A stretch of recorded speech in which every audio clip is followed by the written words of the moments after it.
नमस्कार मित्रमैत्रिणींनो, जर तुम्हाला आपल्या चॅनलवरच्या कथा आवडत असतील तर लाईक करत जात जा आणि चॅनलला सबस्क्राईब करून बाजूची घंटी दाबा आणि ऑलवर सेट करा, म्हणजे जेव्हा जेव्हा मी नवीन व्हिडिओ किंवा कोणतीही नवीन पोस्ट अपलोड करेन तेव्हा ती सगळ्यात आधी तुमच्यापर्यंत पोहोचेल. धन्यवाद. तर वळूया आपल्या कथेच्या पुढच्या भागाकडे. अरे असा कसा कोरा कोरा गुड नाईट. मला गुड नाईट किस्सी हवी आहे. त्याचा तोंड पडलेला मेसेज आला. आधी तिचा message. I want means want. त्याचा पुन्हा मेसेज आला. ओके हे घे, खूप साऱ्या किसेस अँड लव्ज. तिचा मेसेज आला तसा तो खुश झाला. आता मला चांगली झोप लागेल.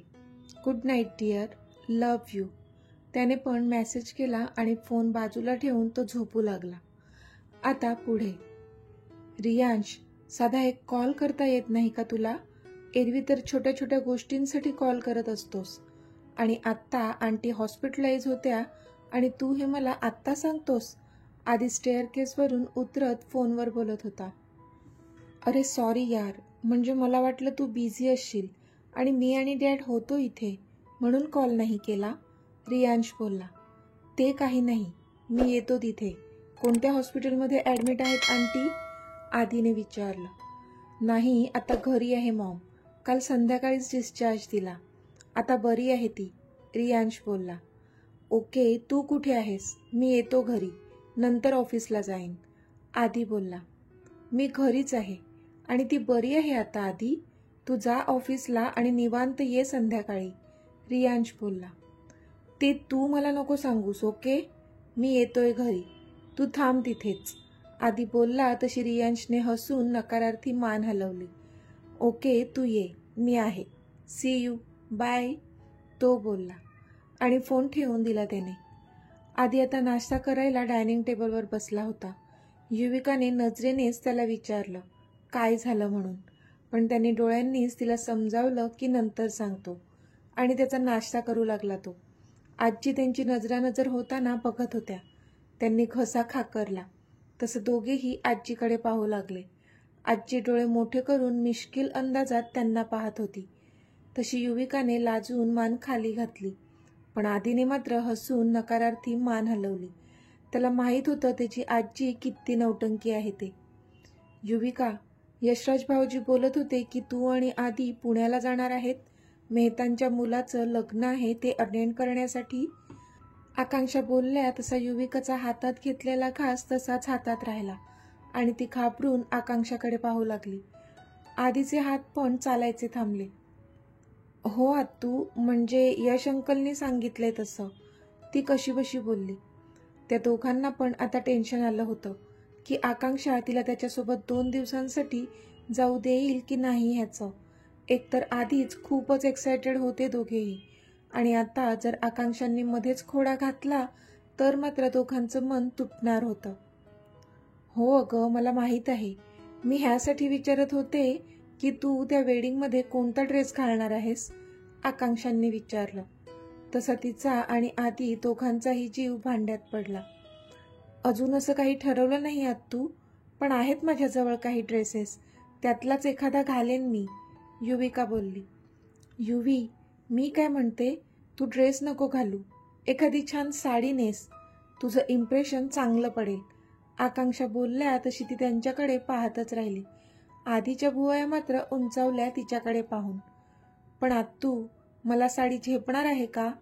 म्हणजे मी कम्फर्टेबल नसेल त्यात, ती बोलली. अगं त्यात काय, उलट साडी सगळ्यात कम्फर्टेबल अटायर आहे.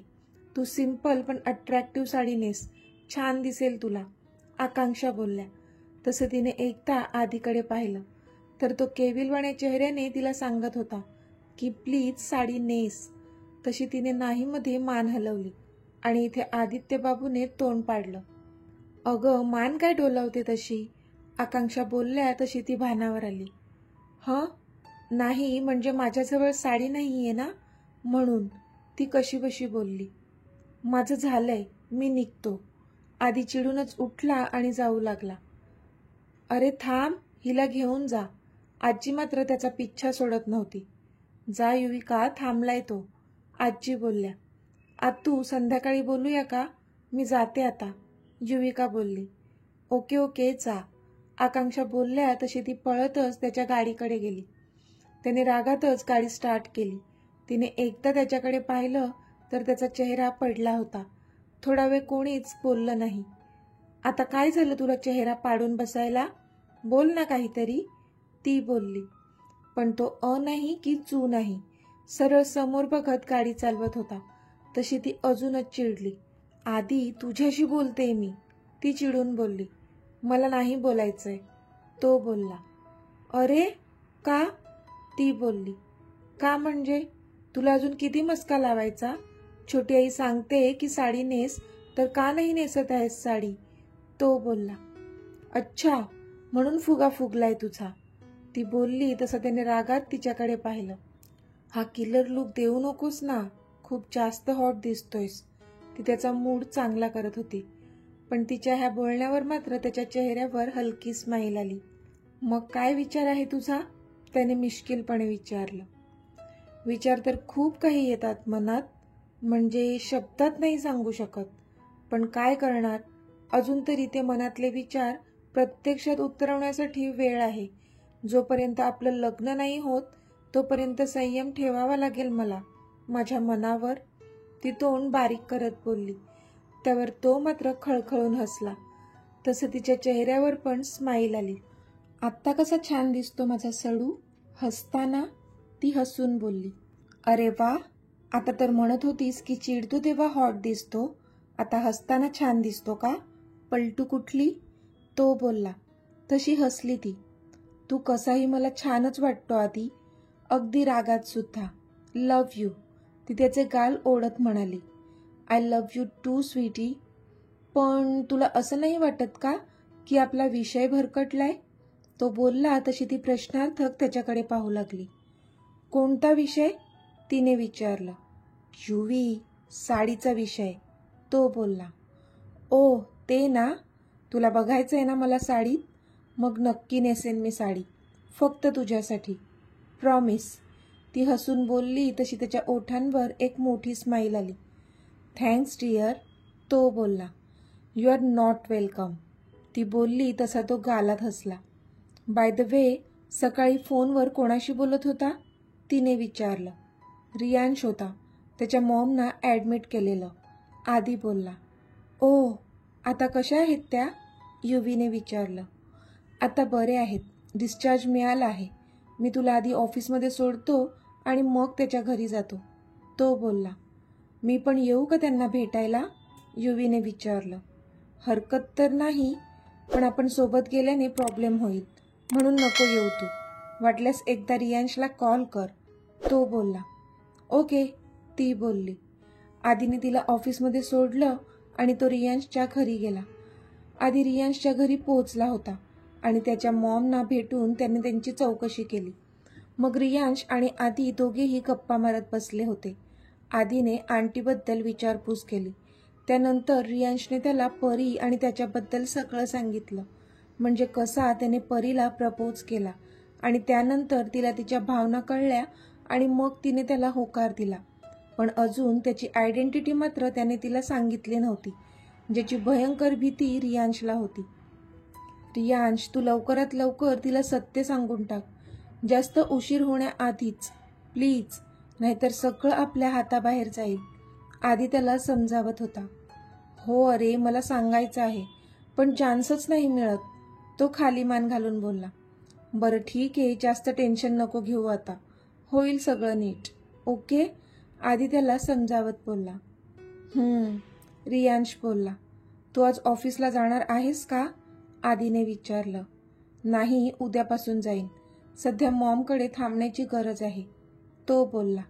ओके, काही लागलं तर सांग, मी आहेच नेहमी, आणि चल आता मी निघतो, मला ऑफिसला जायला हवं, आधी बोलला. तसा रियांश पण ओके बोलला आणि मग आधी तिथून ऑफिसला निघून गेला.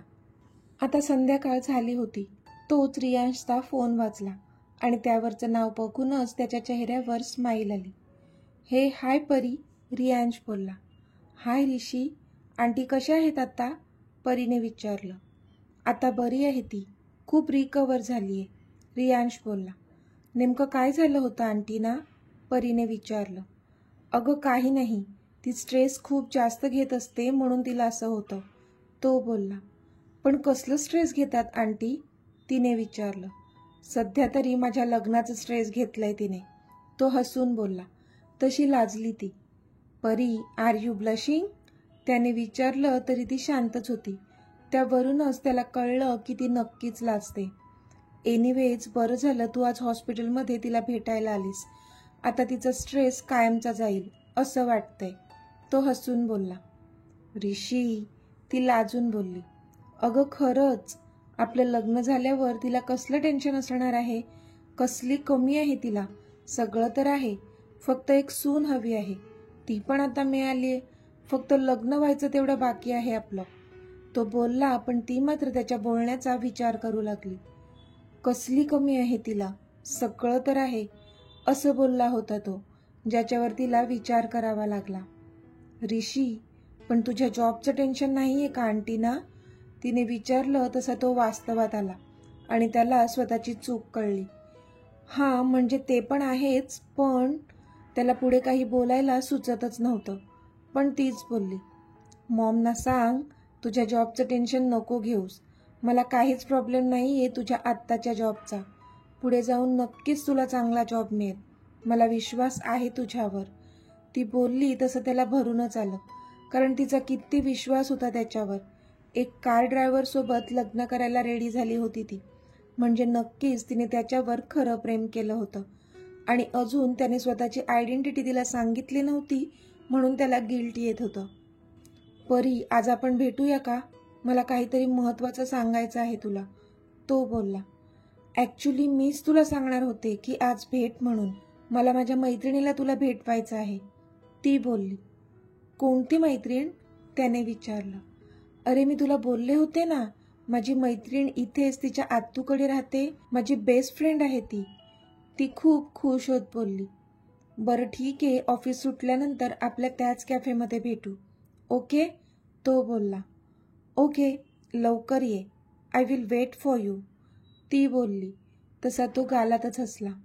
हो, लवकर येईन मी, बाय डिअर, तो बोलला आणि त्याने फोन ठेवून दिला. पण आता परीला आपली आयडेंटिटी कशी सांगायची ह्याची तो मनातल्या मनात उजळणी करू लागला.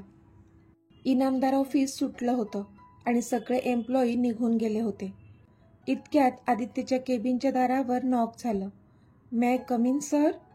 तो खूपच इम्पॉर्टंट काम करत बसला होता आणि आत्ता ह्या वेळेला कोण असेल म्हणून तो त्रासिक चेहरा करतच बोलला. Yes, come in. पण त्याने समोर पाहिलं तर समोर युविका हसत उभी होती. चष्मीस, तू अजून गेली नाहीस घरी? त्याने विचारलं. नाही गेले, तुझ्यासाठी थांबली आहे, ती एकदम प्रेमाने बोलली. तसा तो एक भुवई उंच करून तिच्याकडे पाहू लागला. का? आज का माझ्यासाठी थांबली आहेस? तो आता खुर्चीवर आरामात रेलून बसला होता आणि हातातला पेन गोल गोल फिरवत होता. वाटलं मला की आज माझ्या सडूसोबत थोडा टाईम स्पेंड करावा, ती बोलली. Oh really? Then come here, तो तिला त्याच्या जवळ बोलावत होता. पण तिने नाहीमध्ये मान हलवली. चष्मीस, कम, तो पुन्हा बोलला. तशी तिने पुन्हा नाहीमध्ये मान हलवली. आता तो चिडला आणि त्याच्या चेअरवरून उठून तिच्या जवळ गेला. त्याने तिला भिंतीवर पुश केलं आणि दोन्ही बाजूने हात ठेवून लॉक केलं. आधी, ती बोलली. तिचे हार्टबीट्स खूप फास्ट झाले होते, कारण आत्ता तो तिच्या खूपच जवळ होता. काय आधी? तो बोलला. हे बघ, मला फक्त तुला एवढंच सांगायचं होतं की तू 6 वाजता निघशील तेव्हा मला पण सोबत घेऊन चल आणि सी कॅफेला सोड. मला माझ्या फ्रेंडला भेटायचं आहे, त्यासाठीच मी इथे आली होती, ती एका दमात बोलून गेली. मी सिन्सिअरली काम करत होतो, तू आत आलीस आणि मला पेटवलं, मग त्याची शिक्षा तर तुला मिळणारच आहे, तो बोलला. नो, सॉरी ना, ती क्यूट फेस करत बोलली. सॉरी स्वीटी, आता तुझी सुटका नाही आहे, तो बोलला आणि हळूहळू तिच्यावर झुकला आणि त्याने तिच्या मानेमध्ये स्वतःचा चेहरा घुसळला. तशी ती मात्र अंग शहारली. त्याने हलकेच तिच्या कानाचा चावा घेतला आणि तिला सोडून दिलं. पण त्याच्या एवढ्याशा कृतीने पण पूर्ण हादरून गेली होती ती. थोडा वेळ वेट कर, मग आपण जाऊ. तो गालात हसत बोलला तशी ती भानावर आली आणि समोरच्या चेअरवर बसली. तो मात्र त्याचं काम करत त्याच्या चेअरवर बसला होता. कधीपासून इतका सिडिक्टिव्ह झालेला तो. आत्ता मात्र एखाद्या सिन्सिअर बॉससारखा त्याचं काम करत होता. तिला खूप आनंद होत होता त्याला तसं बघून. चल, झालंय माझं, तो बोलला आणि मग तिला घेऊन बाहेर आला. त्याने त्याची गाडी काढली आणि मग ते त्या सी कॅफेकडे निघाले. तर मित्रमैत्रिणींनो, आजचा भाग तुम्हाला कसा वाटला ते मला कमेंटमध्ये सांगा. आणि जर आवडला असेल तर व्हिडिओला लाईक करा, शेअर करा आणि चॅनलला सबस्क्राईब करून बाजूची घंटी नक्की दाबा. चला तर भेटूया आपल्या पुढच्या भागात. तोपर्यंत धन्यवाद.